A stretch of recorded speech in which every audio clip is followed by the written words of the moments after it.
विराट कोहली और बाबर आजम दो क्रिकेट के ऐसे नाम हैं जिनसे दोनों कंट्रीज़ की दिलों की धड़कनें जो हैं वो वाबस्ता हैं।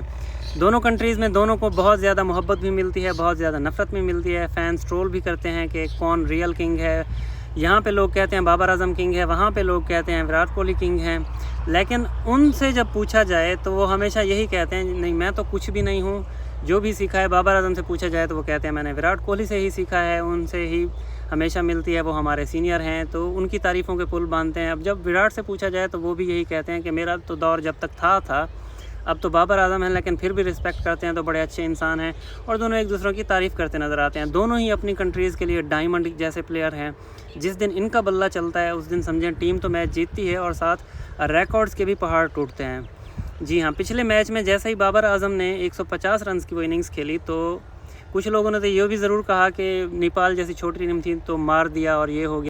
लेकिन उसके साथ ही बाबर आजम ने कई सारे रिकॉर्ड भी तोड़ दिए और कई सारे नए रिकॉर्ड अपने नाम कर लिए। जैसे सबसे पहला जो रिकॉर्ड है वो ये है कि 150 run as a captain Asia cup के अंदर बनाने वाले बाबर आजम पहले खिलाड़ी बने।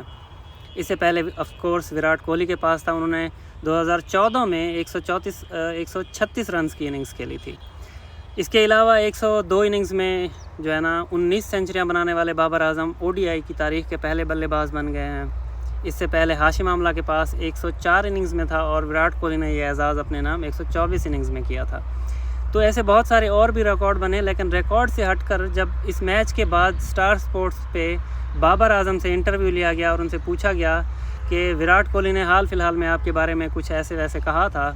दरअसल कुछ दिनों पहले विराट कोहली से एक इंटरव्यू में ये सवाल किया गया था कि अब तो Babar Azam number 1 ODI rank पे आ गए और काफ़ी अरसे से ओडीआई की रैंकिंग 1 पे हैं, T20 में भी रह चुके हैं, टेस्ट में भी बड़ा अच्छा खेलते हैं, तो आप उनको कैसे देखते हैं। तो उन्होंने एक किस्सा बताया था कि इमाद वसीम उनको जानते थे और उनसे आके कहा था 2019 के वर्ल्ड कप में जब वो इंग्लैंड में थे कि हमारा बाबर आजम जो है वो आपसे मिलना चाहता है। तो मैं मिला था उनसे, उन्होंने बड़ी रिस्पेक्ट की थी, अदब एहतराम के साथ बात की और कुछ सवाल जवाबात किए। तो अब वो बाबर आजम जो है ना तीनों फॉर्मेट में बड़ा अच्छा कर रहे हैं, ओडीआई की रैंकिंग भी 1 पे हैं, कप्तान भी हैं अपने टीम की, लेकिन उसके बावजूद भी बड़ी रिस्पेक्ट करते हैं जब हम लोग मिलते हैं। जैसे 2021 के वर्ल्ड कप में मिले थे, 2022 T20 वर्ल्ड कप पे मिले हैं, या उसके अलावा 2022 में जो एशिया कप T20 फॉर्मेट में हुआ था वहाँ पे मिले हैं। तो वो कहते हैं कि हमेशा मेरी रिस्पेक्ट करते हैं।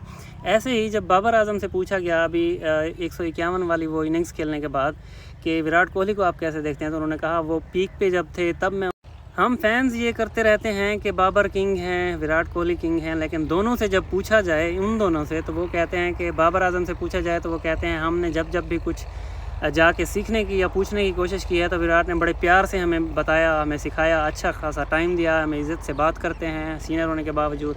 अगर विराट से पूछा जाए तो वो कहते हैं कि अब इतने बड़े प्लेयर होने के बावजूद वो जैसे पहले दिन से रिस्पेक्ट करते थे वैसे ही रिस्पेक्ट करते हैं। तो दोनों म्यूचुअल एक दूसरे को रिस्पेक्ट देते हैं, तो जो कि क्रिकेट के लिए अच्छी बात है। और क्रिकेट में मैं तो हमेशा कहता हूँ होना भी ऐसा ही चाहिए। क्रिकेट में चाहे आप इंडिया से हैं, पाकिस्तान से हैं, जो अच्छी क्रिकेट खेले उसकी तारीफ़ करनी चाहिए, जो बुरी खेले आप उन पे हेल्दी तनकीद कर सकते हैं, उनके ऊपर कोई भी बात कहें, लेकिन ना हेल्दी वे। ऐसा नहीं होना चाहिए कि नफ़रत से या गालियां दे के, ऐसे क्रिकेट में कम से कम नहीं होना चाहिए।